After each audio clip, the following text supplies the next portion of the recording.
ایک زمانے میں ایک ایسے دائرے میں جہاں دو سلطنتیں ساتھ ساتھ رہتی تھیں، وہاں دو ہوشیار بادشاہ رہتے تھے، کنگ ایلڈن اور کنگ برائسن۔ دونوں بادشاہ اپنی عقل اور ذہانت کے لیے مشہور تھے، لیکن اپنی سلطنتوں پر حکومت کرنے کے لیے ان کے انداز بہت مختلف تھے۔ کنگ ایلڈن اپنے تصویراتی ذہن اور چالاک طریقوں کے لیے جانا جاتا تھا۔ وہ اپنے مخالفین کو پیچھے چھوڑنے اور اپنے مقاصد کے حصول کے لیے چالاک حربے استعمال کرنے میں یقین رکھتا تھا۔ دوسری طرف کنگ برائسن نے حکمت اور سفارت کاری کی قدر کی۔ وہ تنازعات کا پرامن حل تلاش کرنے اور اپنی رعایا کے درمیان تعاون کو فروغ دینے پر یقین رکھتا تھا۔ ایک دن دونوں سلطنتوں کے درمیان زرخیز زمین کے ایک حصے پر جھگڑا ہو گیا جو ان کی سرحدوں کے درمیان تھی۔ کنگ ایلڈن اور کنگ برائسن دونوں نے اس زمین پر اپنا دعوی کیا اور تناؤ بڑھنا شروع ہو گیا۔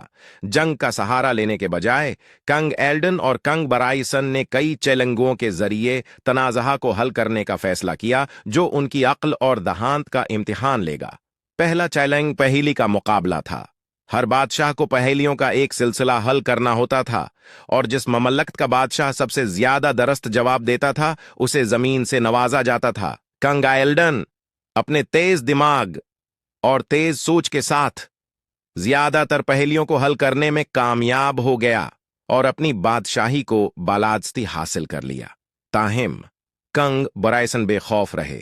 اس نے دوسرا چیلنج پیش کیا، حکمت عملی اور چالاکی کا کھیل۔ بادشاہوں کو پھندوں اور رکاوٹوں سے بھری ایک پیچیدہ بھول بلیا پر تشریف لے جانا پڑا جس میں فاتح اپنی بادشاہی کے لیے زمین کا دعوی کرتا تھا۔ اس بار کنگ برائسن کا سفارتی انداز اور سوچنے کی صلاحیت اس کی بادشاہی کی طاقت ثابت ہوئی۔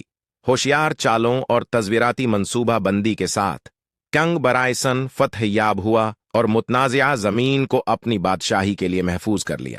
آخر میں دونوں بادشاہوں نے محسوس کیا کہ حقیقی حکمت صرف ذہانت اور چالاکی میں نہیں ہے، بلکہ تعاون اور سفارت کاری میں بھی ہے۔ انہوں نے اپنی سلطنتوں کے درمیان دیر پا امن قائم کیا اور زمین ان کی مشترکہ سرپرستی میں پھلی پھولی۔ کہانی کا اخلاق: ذہانت اور چالاکی قیمتی خصلتیں ہیں، لیکن حقیقی حکمت پرامن حل تلاش کرنے اور مشترکہ بھلائی کے لیے مل کر کام کرنے سے حاصل ہوتی ہے۔